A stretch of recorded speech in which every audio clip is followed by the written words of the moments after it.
Assalamualaikum warahmatullahi wabarakatuh. Nama saya Ono Hartono. NPM saya 22152100095. Di sini saya sebagai penasihat negara Politekonomia ingin mengusulkan sebuah kebijakan di mana belakangan ini negara kami sedang mengalami masalah peningkatan pengangguran dan juga tuntutan dari para pihak serikat pekerja untuk menaikkan upah minimum.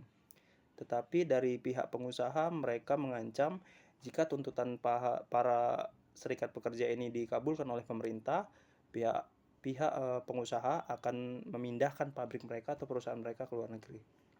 Jadi saya sebagai penasihat hukum negara Politekonomia akan mengusulkan sebuah kebijakan di mana untuk mengatasi sebuah pengangguran, negara Politekonomia ini memiliki sumber daya alam yang bagus dan terdiri dari beberapa pulau, ribuan pulau.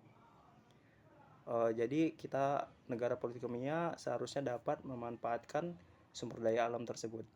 Contohnya dari sektor pertanian, negara Politekonomia ini memiliki tanah yang bagus untuk sektor pertanian. Jadi saya akan mengusulkan sebuah kebijakan negara Politekonomia ini harus mengadakan sebuah pelatihan khususnya untuk sektor pertanian dan perikanan. Nah, jadi setelah para pencari kerja ini nanti lulus dari pelatihan kerja yang diadakan oleh pemerintah, nantinya diharapkan para calon pekerja ini dapat merealisasikan ilmunya ke sektor pertanian dan perikanan. Jadi selain negara dapat menurunkan angka pengangguran, negara juga dapat meningkatkan tingkat GDP negara. Dan untuk mengatasi tuntutan serikat pekerja untuk menaikkan upah minimum, saya mengusulkan sebaiknya negara Politekonomia menurunkan rasio pajak untuk para perusahaan atau pengusaha makro, menurunkan rasio pajaknya, tetapi dengan imbalan para pengusaha atau pemilik perusahaan dapat menaikkan atau meningkatkan upah minimum para serikat pekerja. Nah, jadi tidak ada yang dirugikan dari kedua belah pihak antara serikat pekerja dan juga pengusaha. Itu saja usulan saya dari kasus meningkatnya pengangguran dan juga tuntutan para serikat pekerja. Selanjutnya negara kami mengatasi masalah defisit anggaran yang disebabkan oleh penurunan harga minyak dunia. Dan juga masyarakat negara kami menuntut pemerintah untuk mengurangi ketergantungan terhadap bahan bakar fosil. Yang mana bahan bakar fosil ini sangat tidak ramah lingkungan. Jadi saya sebagai penasihat negara Politekonomia mengusulkan sebuah kebijakan, yaitu negara Politekonomia harus mengembangkan yang namanya teknologi sumber daya energi terbarukan, contohnya seperti biomasa. Biomasa adalah sebuah hasil dari fotosintesis dari berupa produk ataupun buangan seperti dari tanaman, pohon, ubi, kotoran ternak, tinja, limbah pertanian, minyak kelapa sawit, yang mana hasil dari fotosintesis bahan-bahan itu tadi diolah menjadi biomasa. Selanjutnya diubah menjadi biofuel dan menghasilkan produk seperti solar atau diesel, pertalite, premium, dan bahan bakar minyak lainnya. Jadi selain dapat mengurangi ketergantungan terhadap bahan bakar fosil, negara juga dapat meningkatkan GDP, meningkatkan pendapatan GDP negara. Mengingat dari biomasa ini terbuat dari bahan-bahan alami, yang mana bahan-bahan alami ini sangat ramah lingkungan dan tidak menyebabkan karbon dioksida yang tinggi. Nah, masalah yang selanjutnya dihadapi negara Politekonomia ialah masalah krisis pendidikan.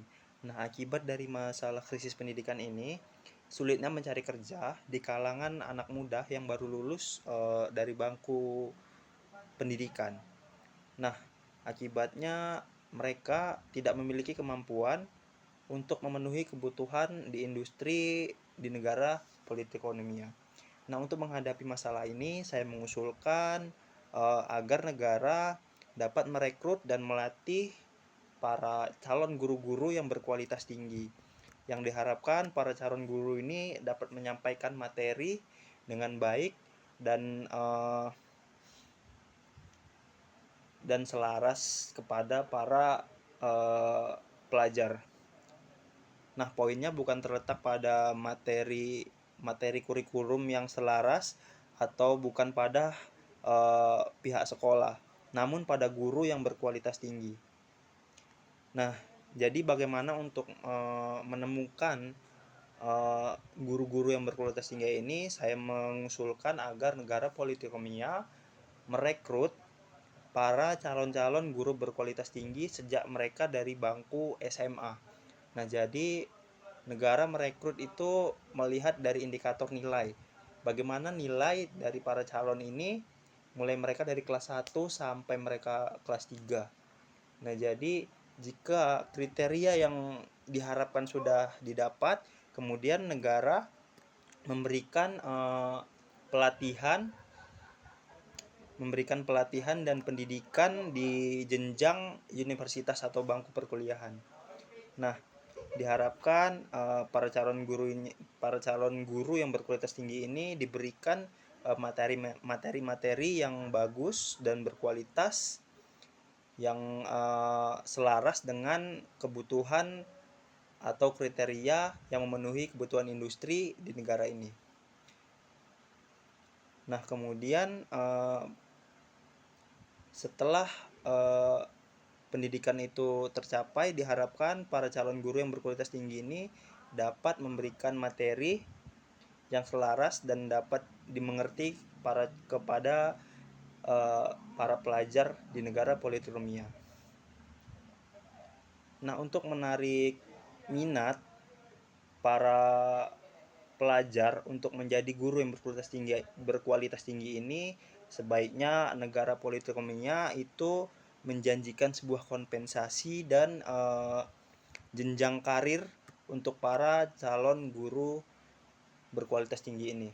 Contohnya seperti guru yang berkualitas tinggi ini diberikan gaji yang layak atau besar lah, bisa dikatakan besar dan dijamin oleh negara.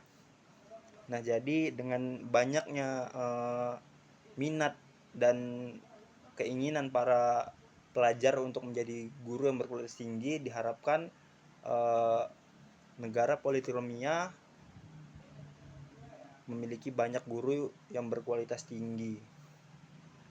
Nah, setelah guru yang berkualitas tinggi ini tamat dari bangku perkuliahan, mereka dimasukkan ke sekolah-sekolah untuk memberikan materi-materi kepada para pelajar agar diharapkan setelah tamat dari bangku pendidikan mereka memiliki kemampuan yang bisa memenuhi kebutuhan industri di negara Politekomia. Nah, selanjutnya negara Politekomia sedang mendapatkan penawaran, yaitu berupa blok perdagangan internasional. Nah, dari blok perdagangan internasional ini diharapkan jumlah ekspor di negara Politekomia ini dapat meningkat dan dapat memberikan GDP untuk negara Politekomia. Namun dari penawaran ini ada sisi negatifnya, yaitu sisi negatifnya ialah dapat mengancam industri lokal yang kurang kompetitif. Nah, untuk mengatasi masalah tersebut, saya mengusulkan agar negara Politekomia memberikan pelatihan kepada industri-industri lokal, contohnya seperti UMKM, memberikan pelatihan yang khusus untuk bagaimana caranya mereka agar dapat inovatif, kreatif, dan dapat membuat produk yang berkualitas tinggi. Nah, diharapkan apabila industri lokal ini bisa membuat produk yang berkualitas tinggi, diharapkan produknya dapat diekspor ke luar negeri dan dapat bersaing di blok perdagangan internasional. Dan kemudian, negara politikonominya harus memberikan kredit pinjaman kepada industri-industri lokal seperti UMKM. Nah, dengan begitu industri-industri lokal ini dapat memiliki biaya yang cukup untuk meningkatkan kualitas produk mereka. Nah, itulah rekomendasi kebijakan dari saya selaku penasihat hukum di negara politikonomia dalam menghadapi ancaman matinya industri lokal di negara politikonomia. Masalah yang kelima yang dihadapi negara politikonomia ialah kesenjangan ekonomi. Nah, dalam dekade terakhir ini kesenjangan ekonomi di negara politikonomia sangat meningkat pesat, yang membuat pihak kaya semakin kaya dan pihak miskin semakin sulit untuk menyetarakan taraf hidup mereka. Nah, beberapa ekonom di negara kami mengusulkan untuk meningkatkan sistem pajak progresif. Namun dari usulan tersebut ditakutkan malah menimbulkan masalah baru, yaitu berupa yang namanya penghambatan pertumbuhan ekonomi dan investasi. Nah, untuk menghadapi masalah tersebut, saya mengusulkan bahwa di negara politikonominya pendidikannya itu harus merata. Mulai dari kota bahkan sampai pelosok desa, pendidikannya ini harus sama. Itulah mengapa penyebab kesenjangan ekonomi ini terjadi di negara ini, dikarenakan pendidikan di daerah kota dengan daerah pelosok itu sangat jauh berbeda. Di daerah kota itu pendidikannya sudah sangat maju dan memiliki fasilitas yang mendukung untuk proses jalannya pendidikan.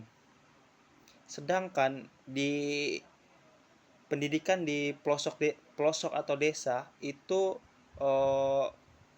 infrastrukturnya itu kurang dan kurang mendukung dan tidak memiliki guru yang berkualitas tinggi.